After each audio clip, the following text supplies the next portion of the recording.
Anoche fue un aniversario. De hecho, fue el 2527 aniversario de la caída de Babilonia. Ahora, puede que no veas al principio que tiene que ver eso con la fiesta de las trompetas, pero en muchos sentidos, lo que celebramos hoy está muy relacionado con un evento que ocurrió hace 2527 años anoche. Porque, en muchos sentidos, los acontecimientos que celebramos hoy aquí, acontecimientos que culminarán con la caída de Babilonia la Grande y el establecimiento del reino de Dios. Estos eventos que celebramos fueron, en muchos sentidos, prefigurados por un suceso que ocurrió hace tantos siglos. Me gustaría que esta tarde entendiéramos con mayor claridad las implicaciones proféticas de la caída de la antigua Babilonia y que veamos qué nos augura hoy. Para entenderlo a la luz de esta fiesta de las trompetas. Para entender con mayor claridad dónde nos encontramos en este momento crítico del curso de los acontecimientos humanos, en el curso de los acontecimientos que están profetizados en las páginas de nuestra propia Biblia. Empecemos por poner el escenario profético. Ahora, el escenario profético está preparado. Quizá te preguntes, ¿por dónde empezarías a situar el escenario profético? Bueno, para contextualizar los acontecimientos que han ocurrido, empezaríamos con Génesis 11. Génesis 11 comienza la historia del intento de la humanidad por construir su propia civilización, su propio gobierno, separado de Dios, tras el diluvio. Ahora, en Génesis 11, tenemos la historia del intento de la humanidad, bajo el liderazgo de Nimrod, de construir la Torre de Babel. Este fue el comienzo de la ciudad de Babilonia. Esta es la torre de la que Babilonia toma su nombre. Babilonia tuvo su origen poco más de 100 años después del diluvio. Poco más de 100 años después de que Dios hubiera exterminado a la humanidad en la faz de la tierra y solo hubiera perdonado a la familia de Noé, la familia había aumentado y ahora llegaba un momento en que aquí había un individuo dispuesto a levantarse y liderar a la humanidad en un esfuerzo rebelde por establecer su propio gobierno, su propia sociedad, su propia civilización. Hubo un intento de crear algo que comenzó allí, en la Torre de Babel. Era un esfuerzo de la humanidad, de todas las ramas de la familia humana trabajando juntas. Pero el problema es que, cuando todos trabajan juntos, aparte de la dirección, la guía y la inspiración de Dios, su espíritu y sus leyes, los resultados son catastróficos. La humanidad intentó hacer algo bajo el liderazgo de Nimrod, la Torre de Babel, el comienzo de Babilonia. Se interrumpió porque Dios intervino. Dios intervino y dijo, ahora empiezan a hacer esto y nada les será impedido. Bajemos y confundamos sus lenguas, confundamos sus lenguas. Y así fue, y las naciones se vieron obligadas a dispersarse por la faz de la tierra como Dios había querido. En ese momento nos presentan Babilonia, nos presentan la Torre de Babel. Ahora, al bajar históricamente y retomar la historia de Babilonia, en el libro de Daniel retomamos la historia de Babilonia porque Dios destrozó el imperio que Nimrod buscó construir 100 años después del diluvio. Dios destrozó el imperio que Nimrod buscaba construir centrado en la Torre de Babel. Siglos atrás, una civilización continuó creciendo y prosperando allí en las llanuras de Sinar, la zona de la antigua Babilonia, la zona centrada en la antigua Babilonia. Y a medida que retomamos la historia en el libro de Daniel, descubrimos que hubo un imperio centrado en la antigua Babilonia que comenzó a unirse, que se convirtió en el primero de 4 imperios que gobernaban el mundo. En el capítulo 2 de Daniel hemos definido la historia de una gran imagen que vio Nabucodonosor para nosotros. Tuvo un sueño muy inquietante. En ese sueño vio una gran imagen, pero era inusual porque la cabeza era de oro, los hombros y el pecho de plata. Los muslos eran de latón, las patas de hierro y los pies de hierro y barro. Ahora bien, esta es una mezcla inusual. Normalmente, cuando ves una estatua, una gran estatua o una gran imagen, sea de lo que sea que esté hecha, todo está hecho de lo mismo. Pero en el sueño de Nabucodonosor, vio una imagen gigantesca situada en una llanura y estaba hecha de diferentes cosas, distintos puntos, la composición de la imagen cambió. Y entonces, lo más desconcertante de todo, vio una piedra recortada sin manos, una piedra de origen sobrenatural que cayó y destrozó esa imagen en los pies. Pero cuando destrozó la imagen de puntillas, no solo los rompió, sino que toda la imagen se convirtió en polvo y el viento simplemente la llevó lejos. Y la piedra se convirtió en una gran montaña hasta llenar toda la tierra. Ahora, si hubieras sido Nabucodonosor y hubieras despertado de algo así, también te habrías estado rascando la cabeza, preguntándote qué demonios es esto.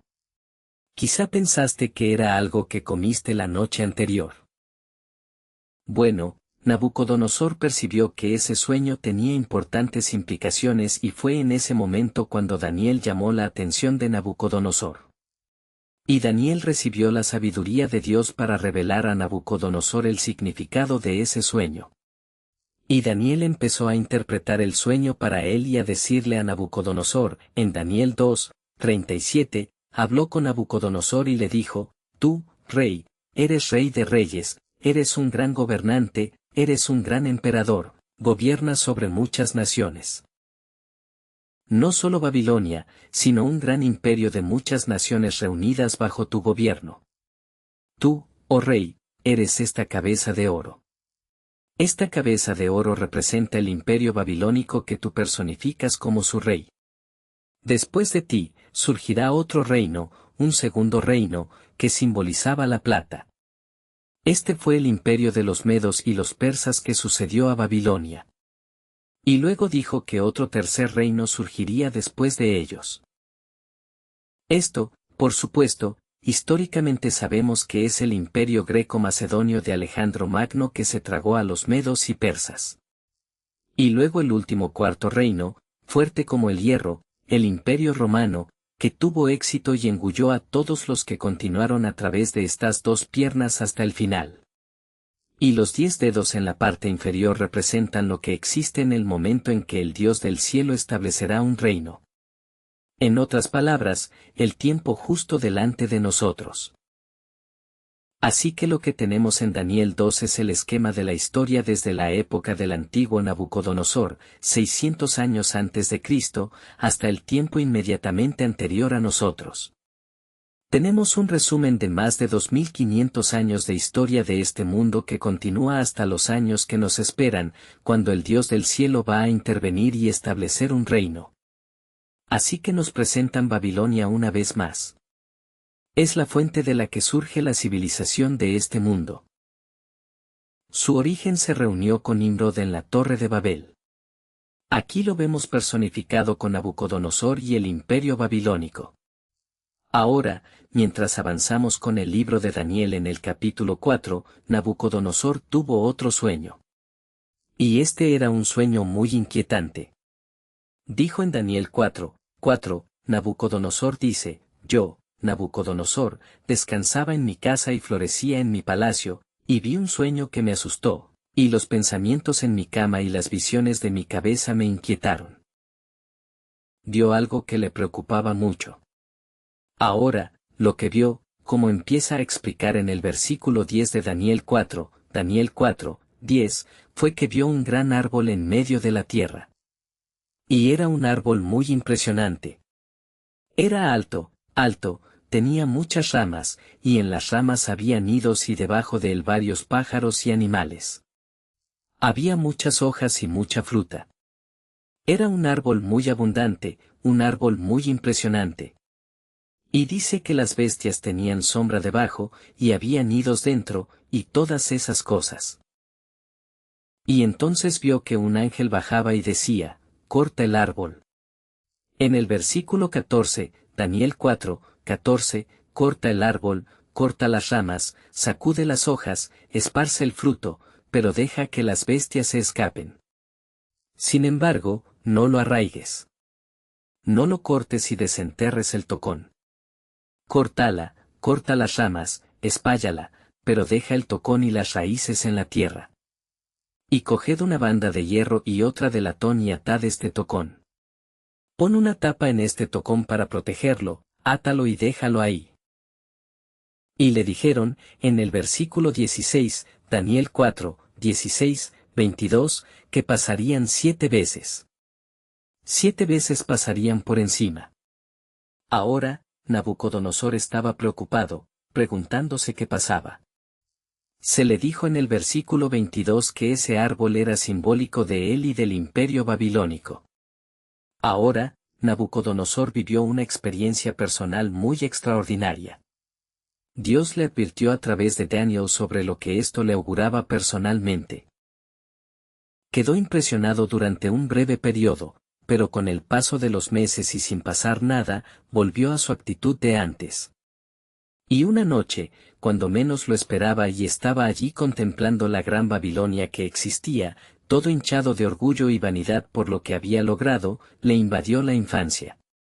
Y durante 7 años vagó por los campos como un animal salvaje. Y al final de esos 7 años, su cordura volvió y fue restaurado en su reino. Y continuó gobernando Babilonia durante varios años hasta su muerte.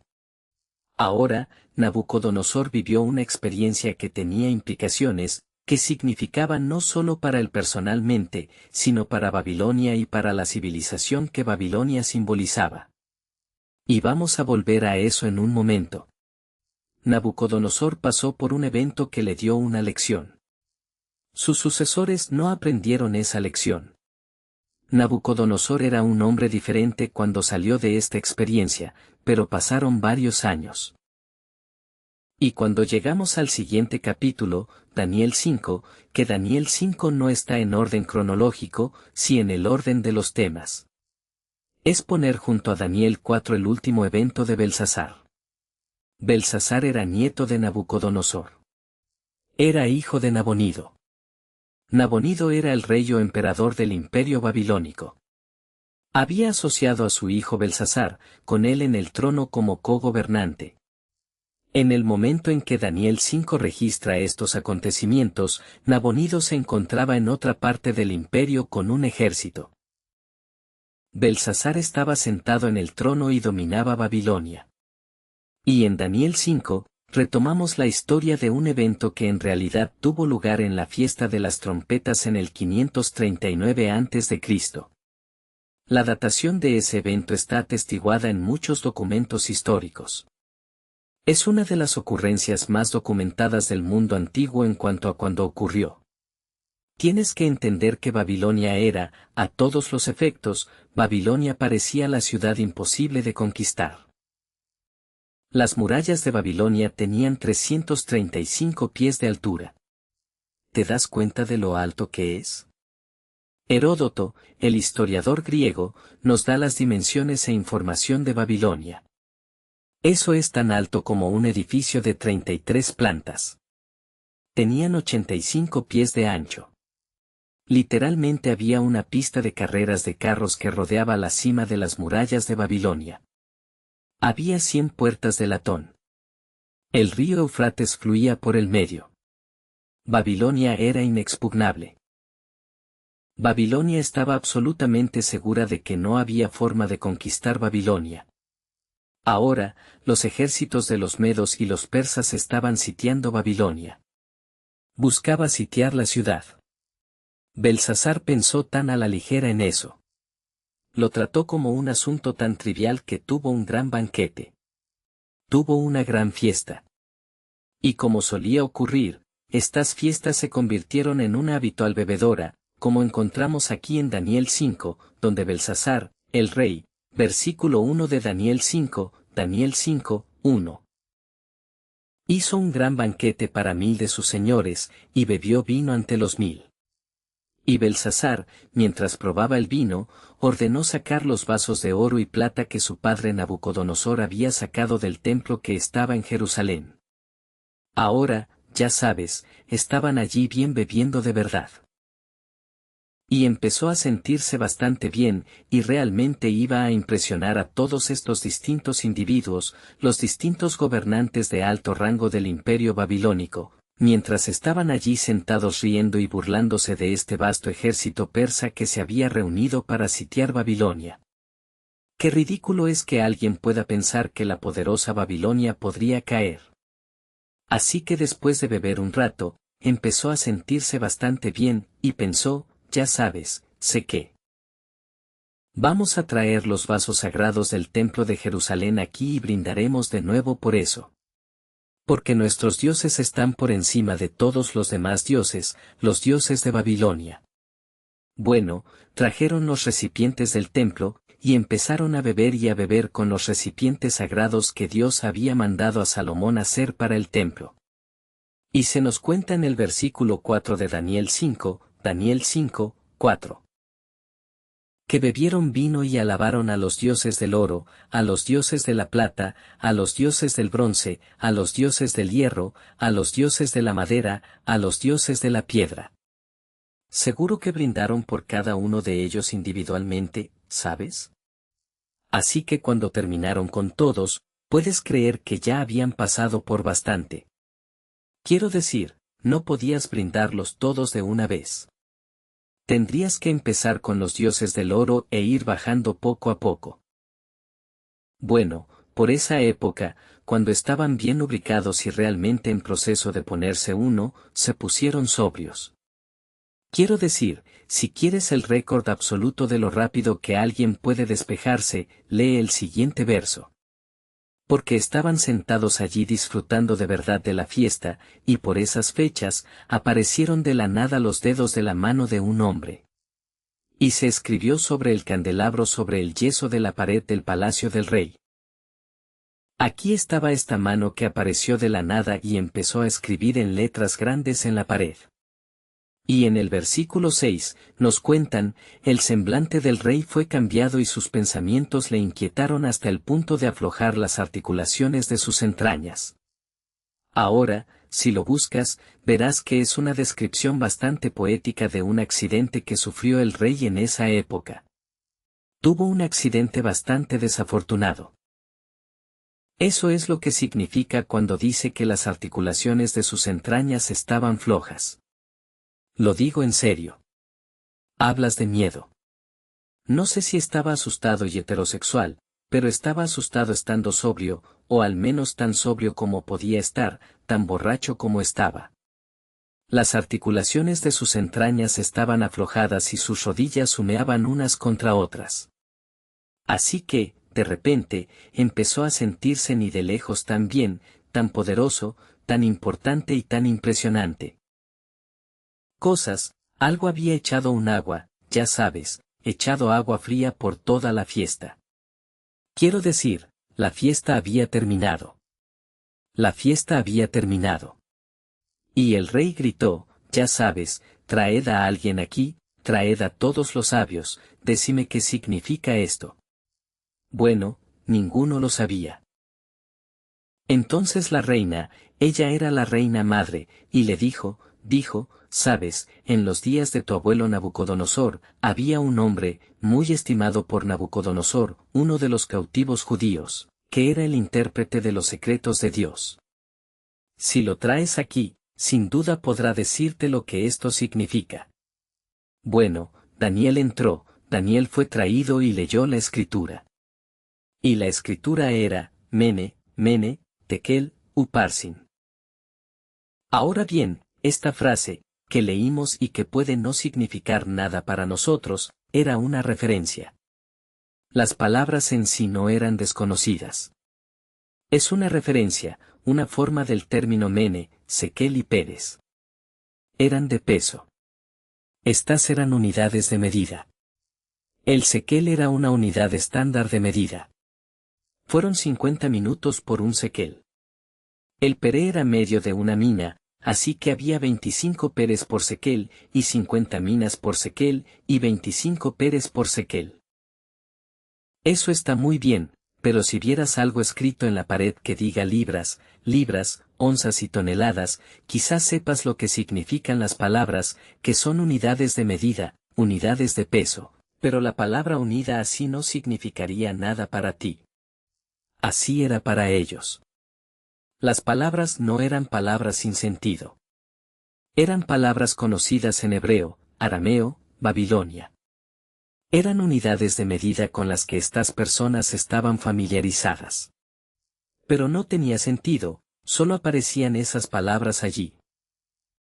¿Cuál era su significado? Bueno, Daniel le dijo, Meneomina, esto es un peso que es un número. Dios ha numerado tu reino y lo ha acabado. El shakel simboliza el hecho de que te pesan en la balanza y se te encuentra insuficiente, y el pérez muestra que tu reino está dividido y será entregado a los medos y persas. Y en el versículo 30, y esa noche fue Belsasar, el rey de los caldeos, asesinado. Esa noche. Porque, verás, lo que él creía imposible ocurrió. Ciro, el gran de Persia, había ordenado que las tropas persas excavaran un canal para desviar el río Eufrates. Y así fue. Y esa noche, a medida que la fiesta crecía, rompieron el dique y comenzaron a drenar el flujo del Eufrates mientras pasaba por Babilonia.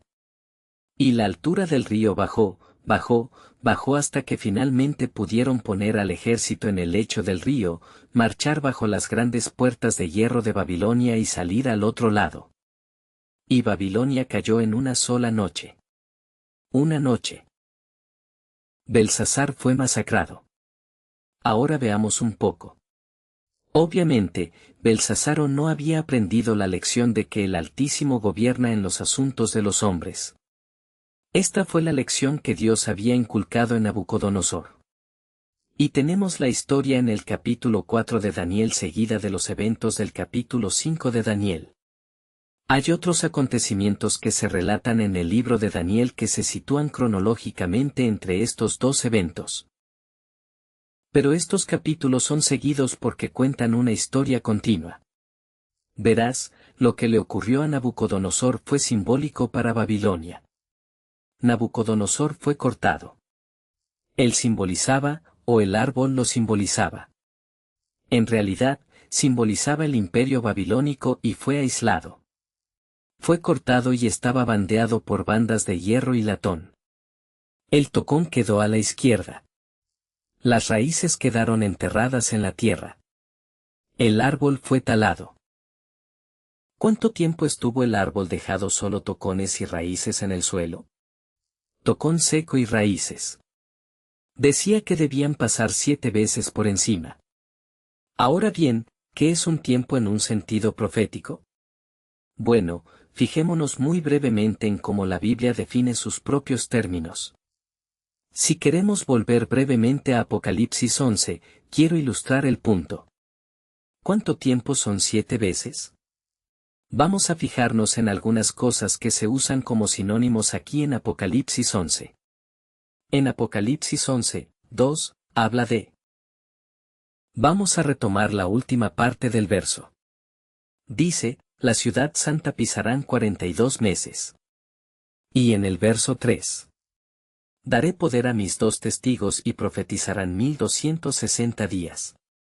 Ahora, vimos 42 meses, y vimos 1260 días. Bajemos hasta el Apocalipsis 12. Apocalipsis 12, 6 dice, la mujer, hablando de la iglesia, huyó al desierto, donde tiene un lugar preparado de Dios para que le alimenten 1260 días. Un poco más abajo, en el verso 14, dice, a la mujer se les dieron 2 alas de un gran águila para que pudiera volar hacia el desierto, en su lugar, donde se alimenta por un tiempo, y tiempos, y la mitad de un tiempo. Ahora, veamos que tenemos varios términos y se usan indistintamente. ¿42 meses es cuánto? Bueno, 3 años y medio. 36 meses son 3 años. 6 meses más hacen 42. Así que, 3 años y 6 meses, 3 años y medio, son 42 meses.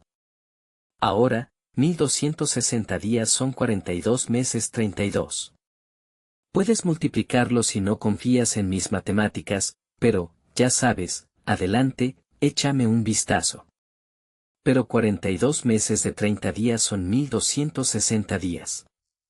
Así que, 1260 días, 42 meses, 3 años y medio, tiempos y medio tiempo es un término profético para referirse a 3 años y medio. 1260 días, 42 meses.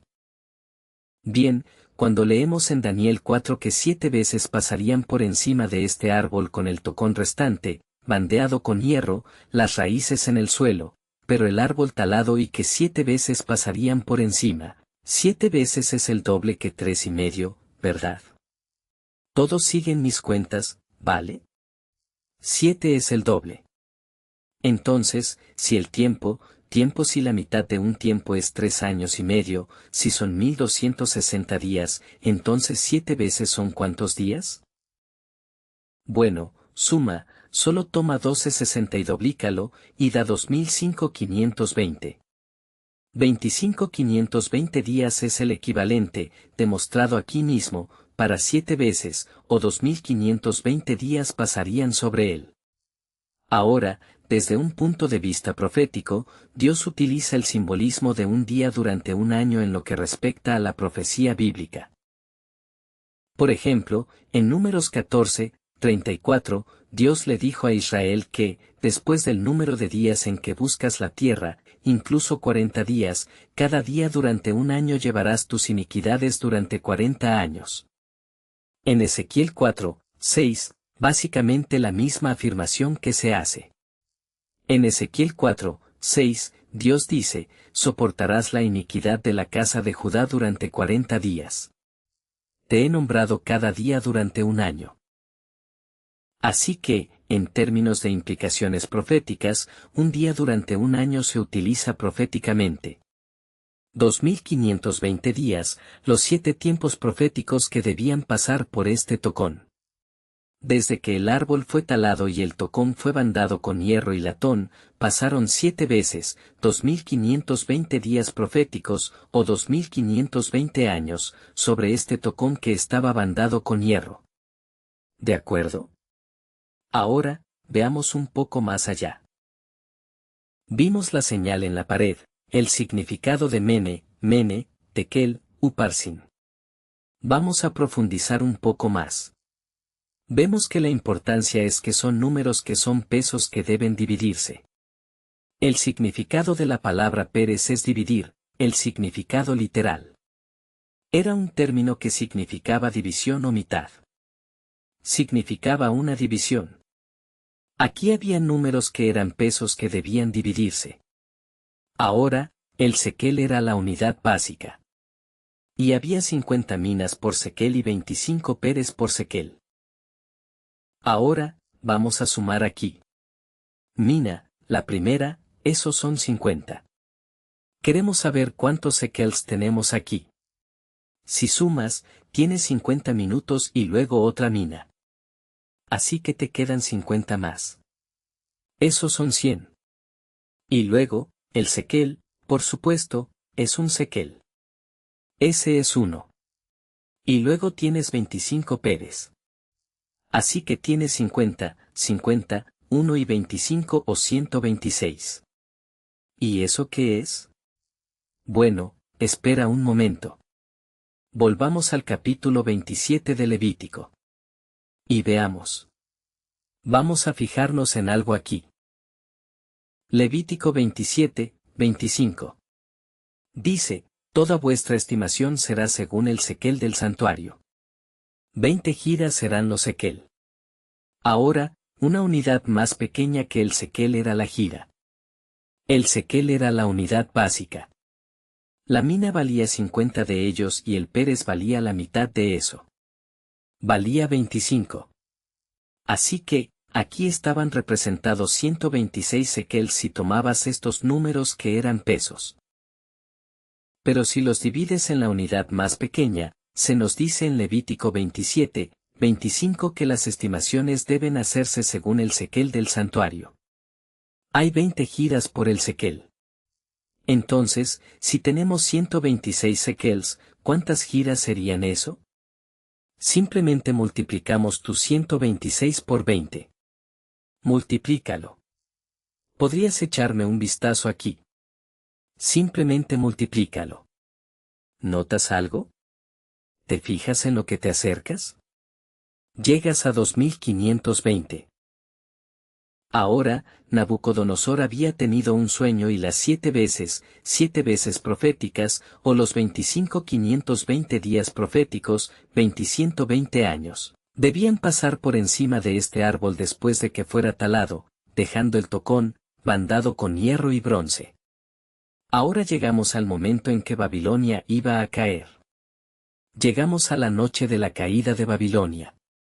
La fiesta de las trompetas, 539 a.C. La señal era porque el reino no había aprendido la lección que el rey había aprendido. Y así cayó. Se pesó y se encontró el equilibrio insuficiente. Sus días estaban contados y estaba dividida. Los medos y los persas cayeron. Babilonia cayó. Bueno, proféticamente, tenían que pasar 2520 años. Ahora, si quieres hacer un poco más de matemáticas, si empiezas con el 539 a.C., avanzando 2520 años, verás que eso te lleva a la fiesta de las trompetas de 1982. Eso fue exactamente 2520 años después. Fueron exactamente 2520 años. Si lo calculas y obtienes un solo resultado de eso, tienes que sumar el año porque no existe el año 0. El año 1 antes de Cristo fue seguido por el año 1 después de Cristo. No existía el año 0. Así que eres una excepción de usar matemáticas normales y las calculas. Pero la fiesta de las trompetas, 1982, es la fecha a la que sales del armario. Ahora bien, ¿cuál es el significado de la fiesta de las trompetas de 1982? Eso fue hace 7 años. Eso fue exactamente hace 7 años. Han pasado 7 años desde el momento en que esos 7 tiempos proféticos terminaron. Ahora, cuando se acabaron los 7 tiempos, las bandas de hierro y latón estaban recortadas. Las bandas de hierro y latón que sujetaban el tocón. Fíjate en lo que Job tiene que decirnos en el libro de Job, capítulo 14. Job, capítulo 14, en el versículo 7, Job 14, 7. Dice: Hay esperanza de un árbol. Si se tala, volverá a brotar y que las ramas tiernas no cesarán. Aunque la raíz de la cera sea antigua en la tierra y el tallo muera en la tierra, a través del aroma del agua brotará y dará a luz ramas como una planta. El árbol fue talado. Las raíces quedaron enterradas en la tierra. Se envejecieron. El tocón fue atado con bandas de hierro y latón 7 veces, pasaron 2520 años desde que Babilonia fue cortada hasta que esas bandas fueron recortadas. ¿Y qué pasa cuando la banda se descompone? Bueno, como dice Job, a través del aroma del agua brotará y dará brotes como una planta. El árbol vuelve a crecer. El árbol que es Babilonia, porque el último reino que gobierna el mundo, el último reino que gobierna el mundo que se describe en el libro del Apocalipsis y en otros lugares, no se llama Persia la Grande. No se llama Grecia la Grande. No se llama Roma la Grande. Ese último imperio mundial que Jesucristo va a destruir cuando regrese se llama Babilonia la Grande. Babilonia la Grande. Ahora, en la fiesta de las trompetas, hace 2520 años, de hecho hace 7 años anoche, ocurrió en Alemania un suceso sin precedentes en la Alemania de posguerra. Hubo un cambio abrupto. Había existido una alianza que gobernaba Alemania durante varios años. Fue una alianza entre el Partido Socialista y el centrista Partido Democrático Libre. Y habían gobernado Alemania juntos durante varios años. Inesperadamente, de la nada, esa noche los demócratas libres decidieron retirarse de la coalición y el canciller de Alemania se sorprendió al perder una moción de confianza en su propio parlamento. Esto fue en la noche que comenzó la fiesta de las trompetas hace 7 años. 14 días después, cuando comenzó la fiesta de los tabernáculos, en la noche que comenzó la fiesta de los tabernáculos 7 años atrás, se juró un nuevo gobierno, un nuevo canciller, el actual canciller. El Partido Demócrata Cristiano, que es el partido católico romano oficial en Alemania Occidental, creemos que en términos de separación entre Iglesia y Estado, debemos entender que esa no es la situación en Europa. En muchos casos, existen partidos religiosos oficialmente designados. El Partido Demócrata Cristiano, que existe en Alemania, Italia, España y en varios países europeos, es el partido político oficial católico romano.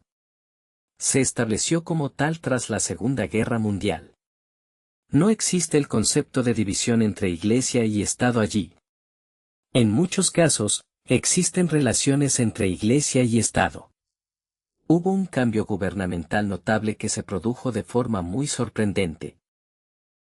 Y el nuevo gobierno que tomó el poder, inició una serie de decisiones que han tenido implicaciones en cuanto a los acontecimientos ocurridos con la Comunidad Económica Europea, con decisiones para avanzar. Ahora, perdida de nuevo en los acontecimientos de la época, quedaban unos días después.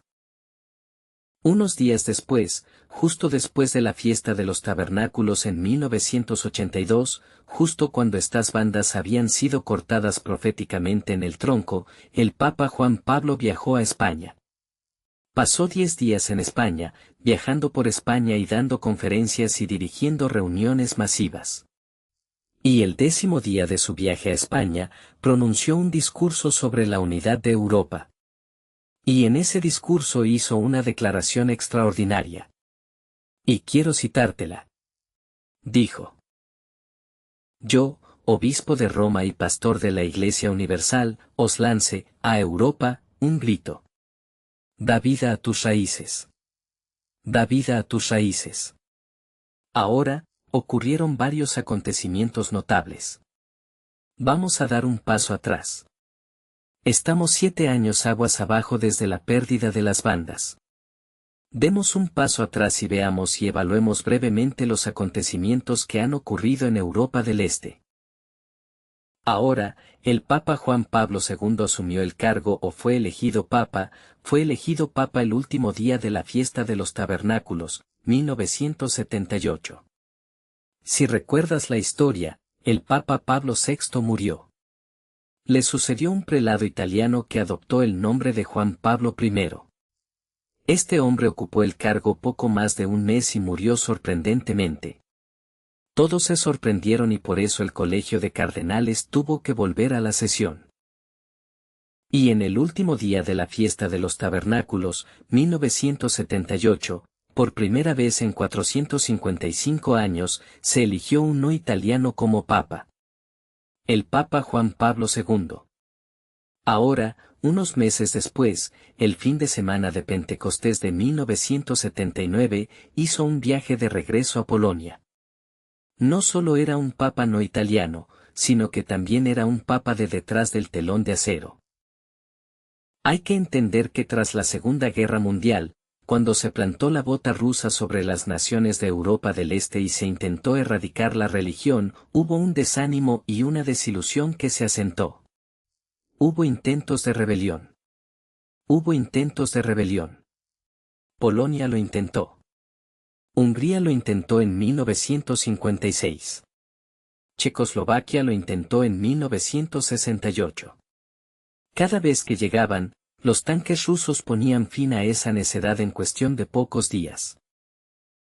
Verás, a Stalin le llevó 3 años y medio desde el final de la Segunda Guerra Mundial hasta el otoño de 1945, y 3 años y medio hasta la primavera de 1949 para consolidar su control en Europa del Este. Y para la primavera de 1949, el telón de acero, como se le llamaba, había caído sobre Europa del Este.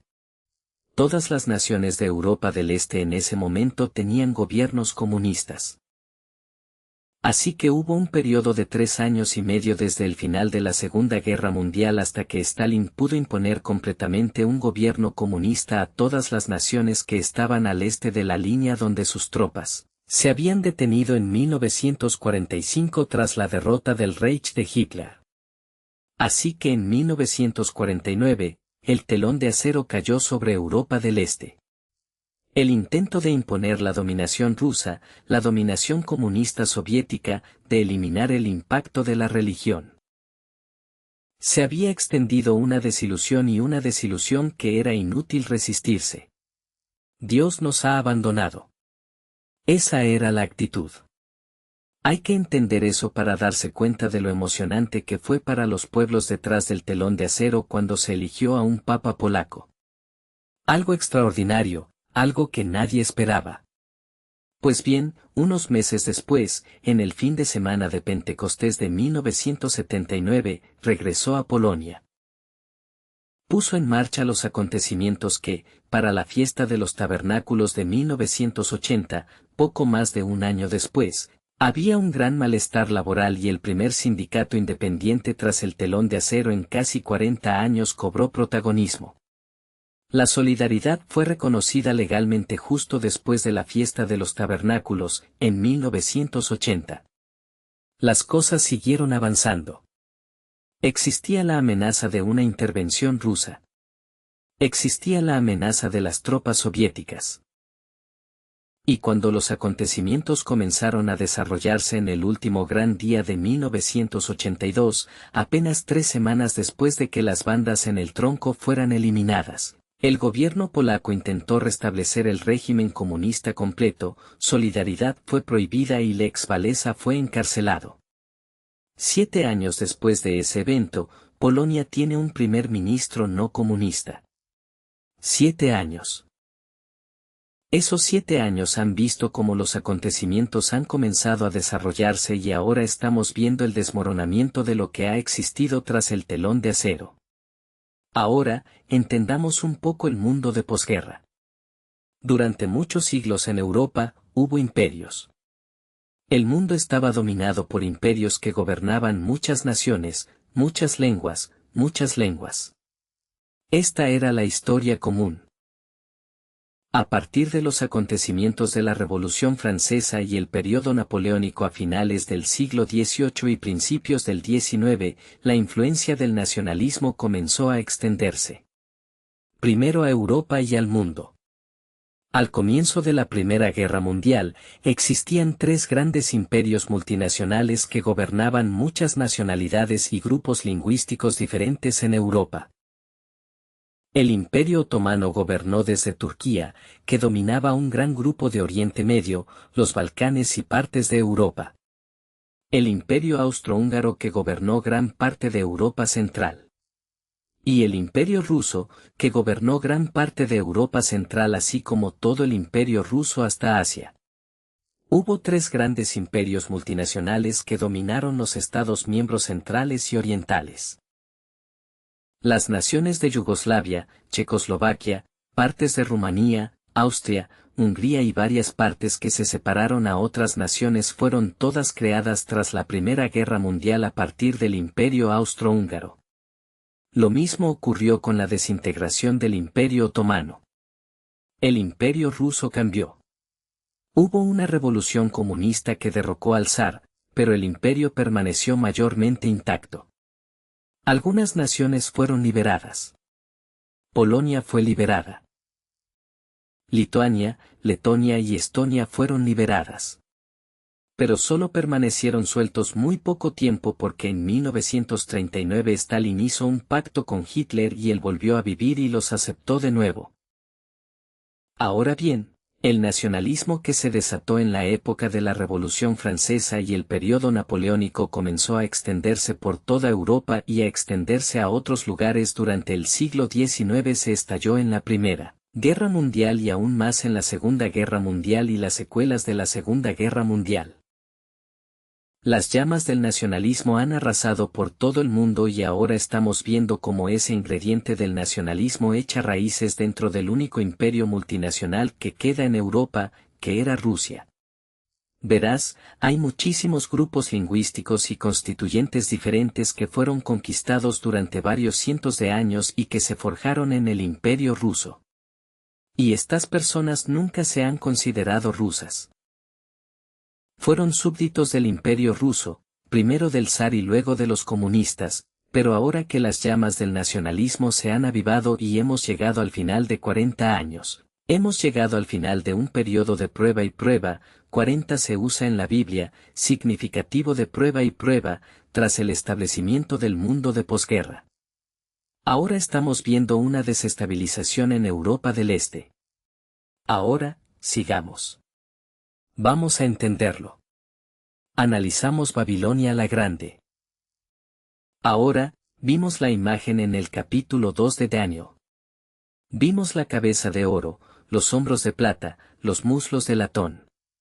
Babilonia, Persia, Grecia. Bajamos a Roma, el Imperio Romano, simbolizado por 2 piernas de hierro que terminaban en 10 dedos. Ahora, entiende algo notable sobre el Imperio Romano. El Imperio Romano está simbolizado por 2 patas. Siempre hemos comentado que eso es significativo porque el Imperio Romano se dividió en el Imperio Romano de Oriente y el Imperio Romano de Occidente. ¿Recuerdas tu historia? Tuvo lugar en el siglo III DC bajo Diocleciano, el emperador. Dividió el imperio con fines administrativos. Unas décadas después, el emperador Constantino, que fue el emperador que convirtió al catolicismo en la religión oficial del Imperio Romano, hizo que la división fuera definitiva. Roma fue designada capital del Imperio de Occidente y antigua ciudad de Bizancio. Constantino, siendo humilde como era, cambió su nombre a Constantinopla. ¿Nunca adivinaste de dónde se le ocurrió un nombre así? Cambió el nombre a Constantinopla y esa fue la capital del Imperio Romano de Oriente porque el imperio era tan vasto que era imposible administrarlo desde una sola ciudad, siendo las comunicaciones y el transporte lo que eran. Así que ahora el imperio estaba oficialmente dividido en una rama oriental y una occidental, las 2 ramas. Ahora, cuando hemos seguido proféticamente la historia de los avivamientos del Imperio Romano, solo hemos seguido los resurgimientos de la parte occidental. Solo hemos seguido en nuestros estudios de profecía la historia de la pierna occidental. Ahora bien, la razón de esto es que lo que es proféticamente significativo, como se nos cuenta en Apocalipsis 13 y Apocalipsis 17, es que cuando vemos a la bestia representada en los distintos avivamientos, vemos que hubo 7 avivamientos, o representados como 7 cabezas en Apocalipsis 17, por los que recorre la mujer. La Iglesia Católica solo dominó los avivamientos del Imperio Romano que tuvieron lugar en Occidente. Eso lo conocemos en la historia como el Sacro Imperio Romano Germánico, o como se denominaba oficialmente durante la Edad Media, el Sacro Imperio Romano Germánico. Ese era su título oficial. Abarcó la mayor parte de Europa Central y Europa, Alemania, Italia, una gran parte de Europa. Esa fue la única parte, aunque fueron los sucesores, de la rama occidental del Imperio Romano, los avivamientos centrados en Roma, o los avivamientos que dominaron desde Roma. Pero cuando llegamos al fondo, cuando llegamos a esa resurrección final del imperio que simboliza los 2 pies, los 10 dedos, ¿cuál es la implicación obvia a la que llegamos? Que la resurrección final implica reconstruir el imperio. Porque, a menos que la imagen estuviera muy distorsionada, tenías 5 dedos en cada pie. Y tenías un pie atado a cada pierna. ¿Has visto alguna vez a alguien que tuviera 2 pies atados a una pierna y ningún pie a la otra? Sería una imagen bastante inusual. O una imagen en la que tienes 2 pies, pero tienes los 10 dedos en un pie y no dedos en el otro. Así que la implicación obvia es que cuando llegas al fondo y descubrimos que al final tenemos 2 pies, 10 dedos, y esos últimos 10 dedos simbolizan el renacimiento final del imperio, no solo tenemos a los sucesores que pasan por el imperio occidental, sino que vemos que al final Oriente se reúne.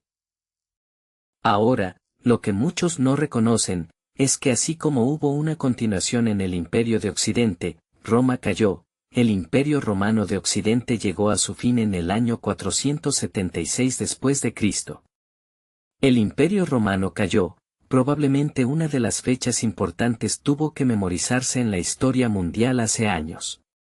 476 después de Cristo, la caída del Imperio Romano. pero véase que el Imperio Romano fue revivido en el año 554 después de Cristo.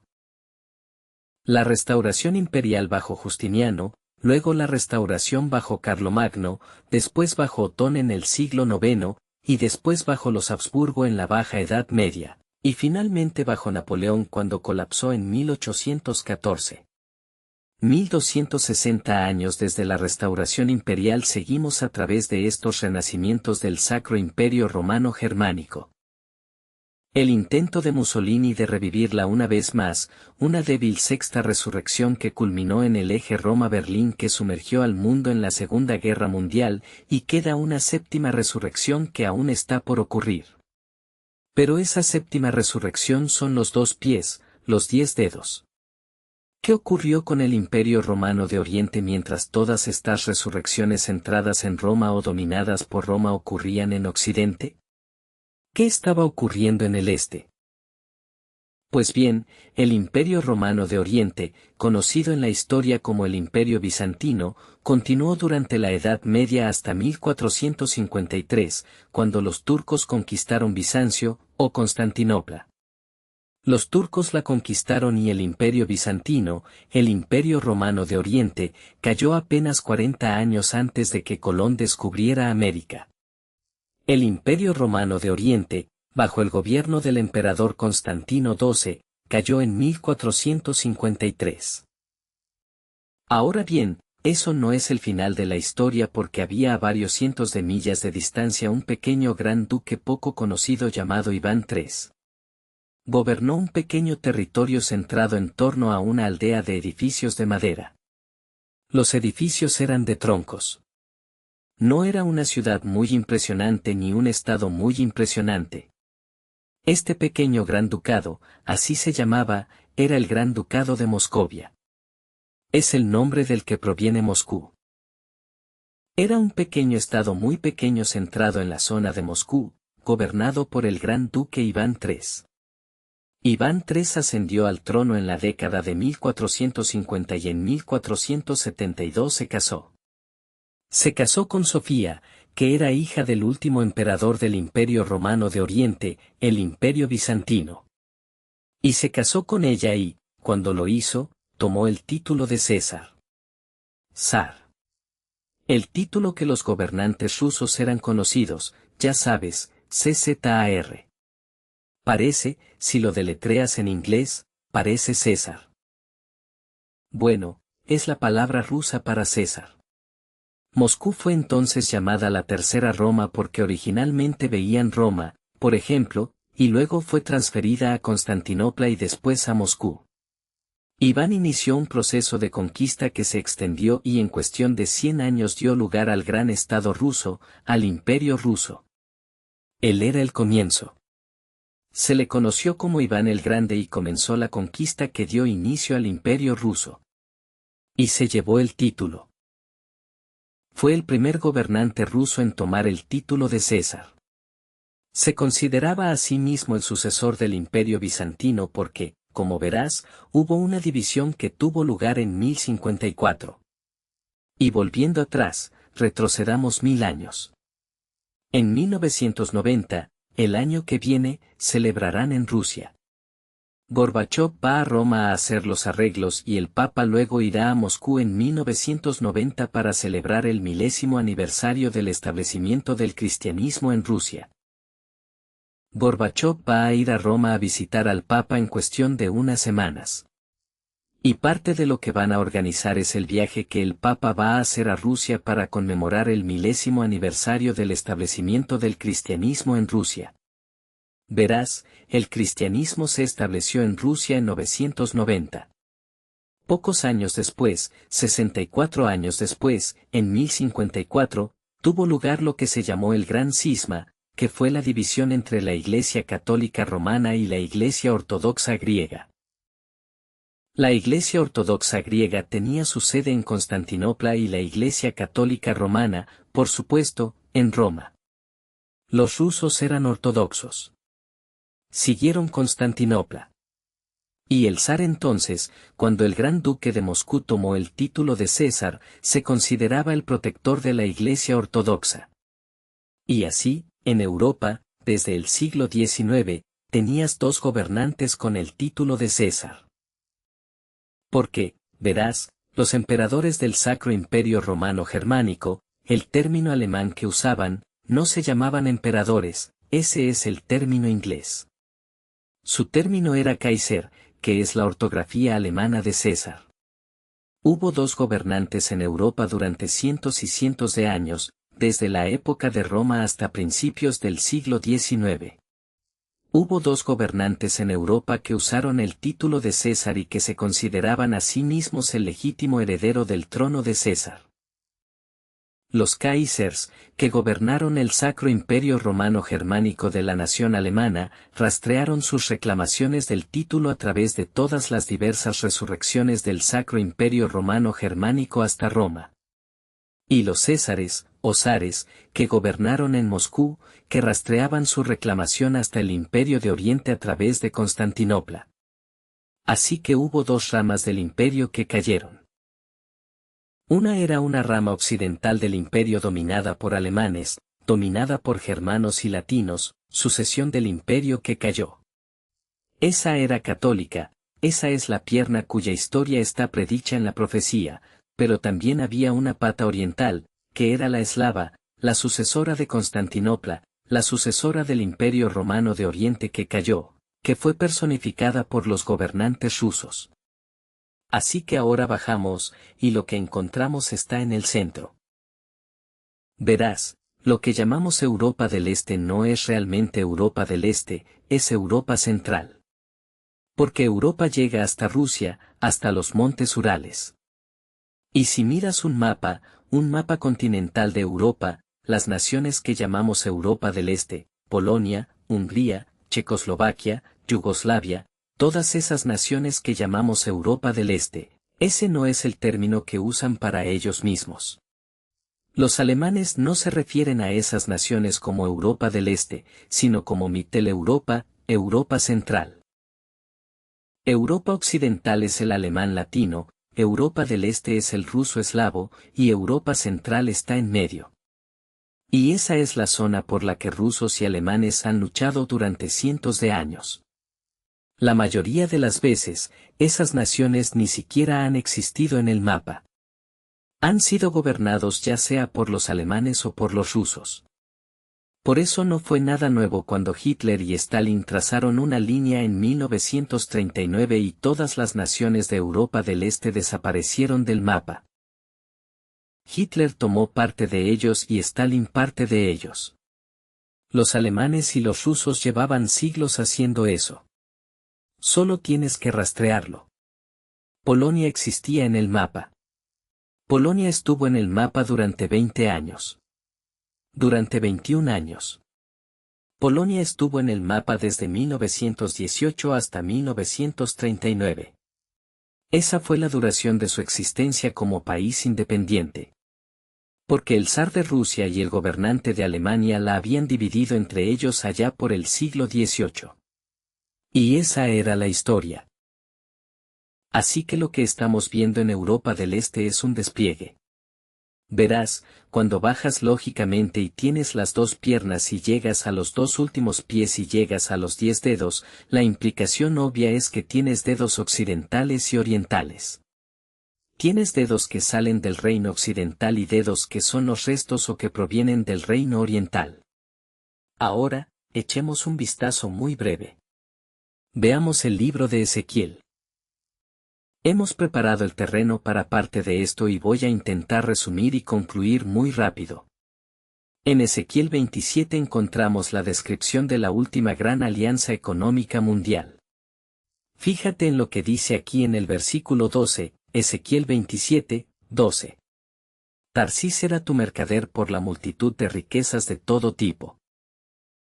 Ahora, los barcos de Tarsis, los hemos explicado en la verdad clara y en otros lugares, hemos explicado que los barcos de Tarsis se refieren proféticamente a Japón y a la flota japonesa. Los barcos de Tarsis, Tarsis era vuestro comerciante.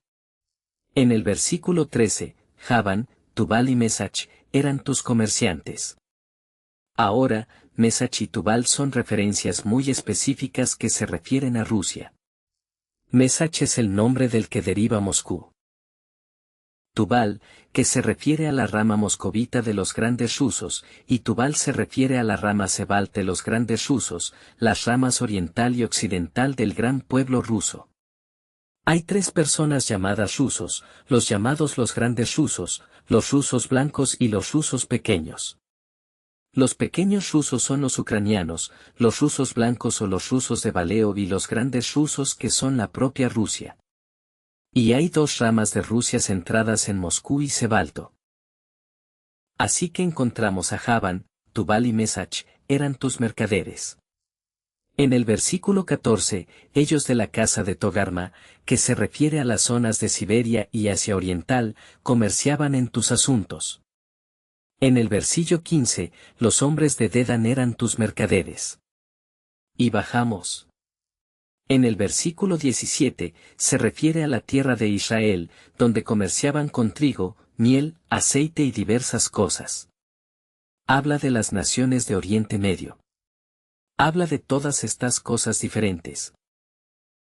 En el versículo 25, los barcos de Tarsis. Y luego habla de la destrucción que va a venir y del lamento en el versículo 32 por la destrucción de la ciudad. Lo que tienes en Ezequiel 27, puedes leerlo cuando quieras. Lee Ezequiel 27 y luego vuelve a leer Apocalipsis 18 y verás que la descripción que da Juan en Apocalipsis 18 de la caída de Babilonia la Grande, muchas de las expresiones son citas exactas que se toman de Ezequiel 27. Muchas de las frases descriptivas de la caída de Babilonia la Grande, es una gran alianza económica mundial. Es un orden económico mundial que va a surgir en Europa.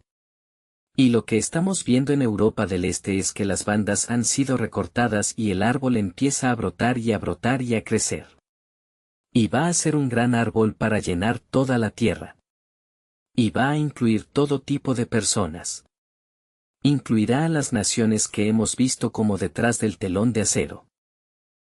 Va a incluir naciones de todo el mundo, una gran alianza económica mundial en todo el mundo. Esa es la descripción que se describe cuando llegamos a Apocalipsis 18 y habla de que todas las naciones se han enriquecido. Parece que ha dado prosperidad al mundo. Pero luego descubrimos que ocurre una crisis. Ocurre una crisis en Oriente Medio que amenaza con el colapso del orden económico mundial.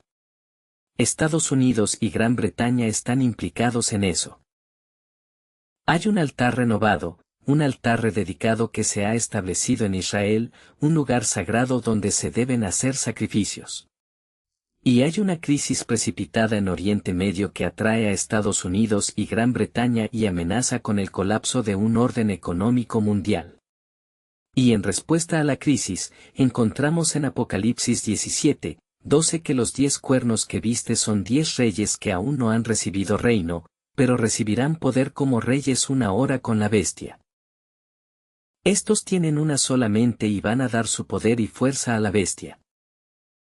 Habrá 10 naciones, 10 gobernantes en Europa que representen tanto Europa del Este como del Oeste, que se unirán colectivamente, que entregarán voluntariamente el poder a un superlíder con el propósito de enviar un ejército para resolver el problema tal y como ellos lo ven, para resolver la amenaza a la paz y la prosperidad avanzando muy rápidamente hacia Oriente Medio y ocupando la tierra de Israel avanzando y ocupando con rapidez Estados Unidos y Gran Bretaña, las naciones anglosajonas.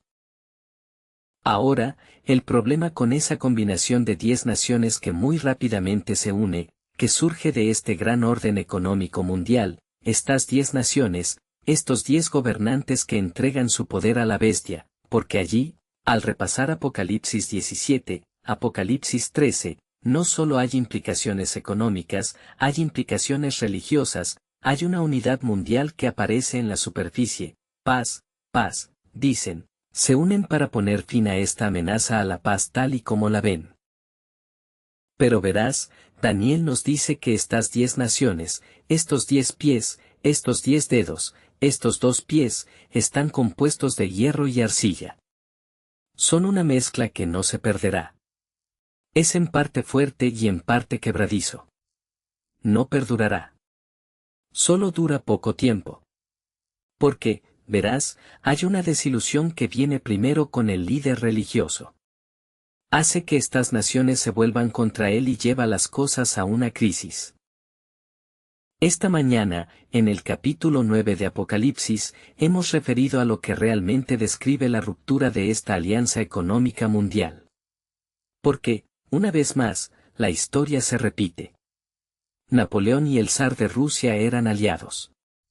Y Napoleón le apuñaló por la espalda porque no confiaba en él. Hitler y Stalin eran aliados. Y Hitler le apuñaló por la espalda porque no confiaba en él. Y vamos a ver, una vez más, que Occidente y Oriente serán aliados. Pero los alemanes no van a confiar en los rusos. Y el primer mal, como comentó el señor Lee esta mañana, describe el ataque de Europa Occidental contra la Unión Soviética. El intento de anticiparse, de volver a hacer lo mismo. Verás, no han aprendido. Hitler no aprendió de Napoleón, y el futuro gobernante no habrá aprendido de Hitler. Así que tenemos desatados los dos problemas. Tenemos el primer problema, Europa Occidental atacando a Rusia, y luego el contraataque que se describe en Apocalipsis 9 como el segundo mal. La ruptura de esta alianza comercial mundial que desemboca en guerra. Se desmorona en una catástrofe. Nos lleva al punto de que toda vida en este planeta sería aniquilada, salvo por el hecho de que el Dios del cielo va a establecer un reino porque, verás, al final de Daniel 2, ¿qué vio Daniel? ¿Qué describió Daniel? Esta piedra de origen sobrenatural destrozó la imagen de los pies. Y los 10 dedos estaban destrozados. La imagen se hizo aplastar hasta convertirse en polvo.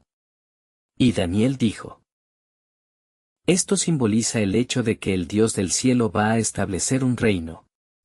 En los días de esos reyes, el Dios del cielo va a establecer un reino, y nunca terminará. El Dios del cielo va a intervenir. Verás, la historia de Génesis 11, la historia de la Torre de Babilonia en Génesis 11, es seguida por Génesis 12, que es la historia de ¿qué? Esa es la historia de un hombre al que Dios llamó desde Babilonia, un hombre llamado Abraham que vivía en Ur de los Caldeos, que era una ciudad vecina a Babilonia, parte de la tierra babilónica. Dios llamó a un hombre fuera de Babilonia para que fuera a una tierra que luego le mostraría, y nos dicen que Abraham partió. Se nos cuenta en Hebreos 11 que Abraham partió porque buscaba una ciudad con cimiento, cuyo creador y constructor es Dios. Abraham dio la espalda a la civilización que el hombre buscaba construir, la civilización que fue descrita y personificada en la Torre de Babel que representaba el intento del hombre de construir un imperio unificado de un solo mundo, un gobierno unificado de un solo mundo. Abraham le dio la espalda a eso, se fue a donde Dios le mostró porque Abraham buscaba una ciudad con cimiento, cuyo creador y constructor fuera Dios. La historia de la Torre de Babel en Génesis 11 es seguida por la historia de Abraham en Génesis 12, y hoy en día hay implicaciones para nosotros. Se nos dice en Apocalipsis 18, 4 que se refiere a Babilonia. Nos dicen en Apocalipsis 18, Babilonia la grande ha caído, y la palabra para nosotros en Apocalipsis 18, 4 es, salga de ella, mi pueblo, que no seáis participantes de sus pecados, que no seáis participantes de sus plagas. Así como Dios llamó a Abraham a salir de Babilonia, nosotros también estamos llamados a salir de la Babilonia espiritual y a darle la espalda. Jesucristo profetizó en Mateo 24 mientras vivimos los acontecimientos que se mencionan en las páginas de nuestra Biblia. Las bandas han sido recortadas. El árbol está brotando y creciendo mientras vivimos estos eventos y los días, semanas, meses y años que nos esperan. La advertencia que Jesucristo dio a su iglesia en nuestro tiempo, y hermanos, si estamos donde creemos estar en la profecía, lo que Jesús dijo en Mateo 24, 42 a 51 se aplica muy directamente a nosotros. Las advertencias que Juan dio a la iglesia en Apocalipsis 3 se aplican directamente a nosotros. Si estamos donde creemos estar en la profecía, estas cosas se aplican a nosotros. que el que tenga oído, oye. Jesús dijo en el versículo 42 de Mateo 24, mira. No sabes cuándo viene el Señor. Dice el versículo 44, prepárate, Mateo 24, 42 a 46. Dijo en el versículo 45, ¿quién es un siervo fiel y sabio? Versículo 46, bendito el siervo que, cuando su Señor venga, lo encontrará haciéndolo. Va a hacerle gobernante de todo su bien, pero en él ese siervo malvado dirá, mi Señor, retrasa su llegada. Está muy equivocado. Oh, queda muy lejos. Tengo tiempo para hacer muchas cosas.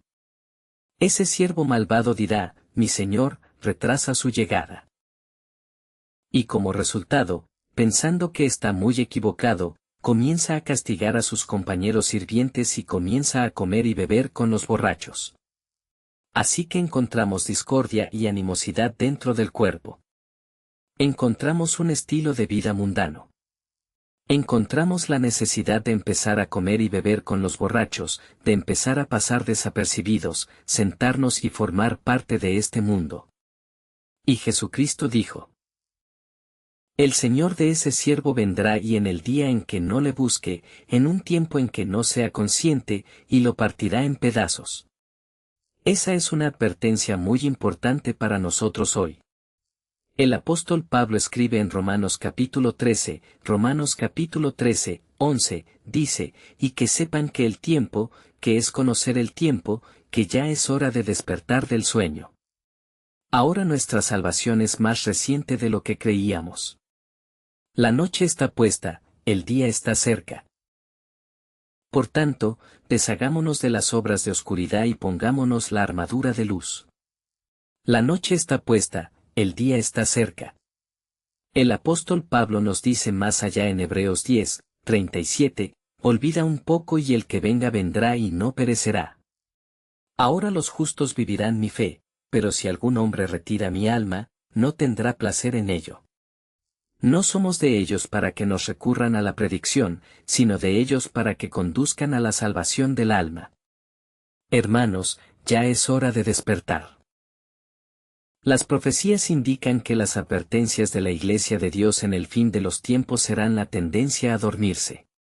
La tendencia a dormirse en el interruptor justo antes de que llegue la hora. Empezar a quedarse dormido, a ser adormecido en un espíritu de sueño espiritual. Algunos empezarán a castigar a sus compañeros sirvientes. Otros empezarán a comer y beber con los borrachos. Esa es la advertencia que se le da a nuestro tiempo, a nuestro día y a nuestra gente.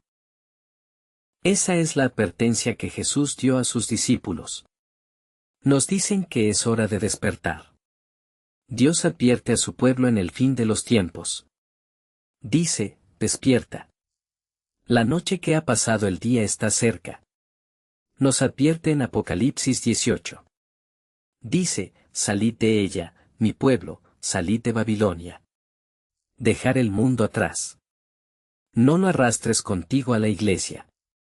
Dejar el mundo atrás. Y nos dicen que debemos estar ocupados haciéndolo. Versado es aquel siervo que, cuando su Señor venga, lo encontrará haciéndolo. Haciendo la obra de Dios. Porque se nos dice en Hebreos, capítulo 10, que el que venga vendrá y no perecerá. Hermanos, ¿os dais cuenta de lo que significa? Literalmente, el momento va a llegar. Cuando el aire se partirá con un toque de trompeta y los muertos en Cristo se levantarán y Jesucristo volverá a esta tierra. El que venga vendrá y no perecerá. Ese momento va a llegar de verdad. De verdad lo es. Está en el tiempo que tenemos delante. Ahora mismo vivimos en los tiempos que los profetas previeron. No podemos fijar una hora exacta del día o la hora. Dios ha reservado esas cosas en sus propias manos. Pero en verdad es ciego y no puede mirar el esquema de lo que dice la Escritura, lo que vemos en la escena mundial y lo que vemos tomando forma. Y la advertencia está saliendo en marcha. ¿Nos vamos a despertar? ¿Vamos a salir de Babilonia? ¿Vamos a estar preparados y listos y hacerlo? Porque el que venga, vendrá.